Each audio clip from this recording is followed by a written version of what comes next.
Dar viena situacija – pateiktos deklaracijos už 2024 metus. Tarp kitko, labai rekomenduoju pasižiūrėti, ar deklaracija yra tik tai priimta, ar yra pažymėta neatitikimų nenustatyta. Jeigu yra pažymėta, kad neatitikimų nustatyta, tavo deklaracija viskas tvarkoje, jokių papildomų prievalių nėra. Bet jeigu deklaracija tik priimta, tai tikėtina, kad jinai dar nėra patikrinta. Tai vėlgi pagalbos prašymas 2023, 2022 metai ir žinoma 2024. Valstybinė mokesčių inspekcija rašo laišką, kad vykdoma veiklos stebėsena, žmogus vykdo individualią veiklą pagal pažymą ir štai rašo, kad nustatyta, kad pajamų mokesčio deklaracijoje už 2022 ir 2023 metus deklaruotos individualios veiklos pagal pažymę pajamos neatitinka bankiniais pavedimais gautas įplaukas. Tai žodžiu, valstybinė mokesčių inspekcija informuoja, kad pinigų į sąskaitą įkrito daugiau, negu kad buvo deklaruota. Tai ko prašo VMI? Prašo pagrįsti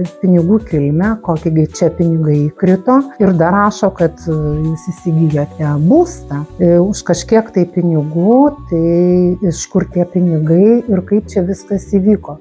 Žodžiu, kokie mano patarimai tokiu atveju? Žmonės brangieji. Šituo atveju tai aišku reikia bendradarbiauti su VMI ir tiesiog nestabdyti reikalų, ko prašo tą pateikti. Žinoma, prašo pateikti pajamų išlaidų žurnalą, prašo pateikti sąskaitas, faktūras, kurios buvo išrašytos. Tai jeigu vykdai veiklą, tai nepamiršk, kad tau reikia būtinai pildyti pajamų išlaidų žurnalą, nes taip staigiai už tokį ilgą laikotarpį viską sukurpti nebus taip paprasta. Vadinasi, jau turi būti jisai užpildyti. Ir kitas dalykas – bendradarbiauti su mokesčių inspekcija. Ir dabar žiūrėk, prie ko lenkiu. Tai kam tuomet mokėti kažkokias tai baudas ar delspinigius, o čia tikėtina, kad atsiras delspinigiai. Gal ir neatsiras, jeigu žmogus sugebės tinkamai pagrįsti savo visas pajamas, kokios ten įkrito į jo sąskaitą, kas ten pervedė. Tai geriau viską taip deklaruoti, kad mokesčio administratoriui neiškiltų papildomų klausimų, o atliekamus pinigus įdarbinti.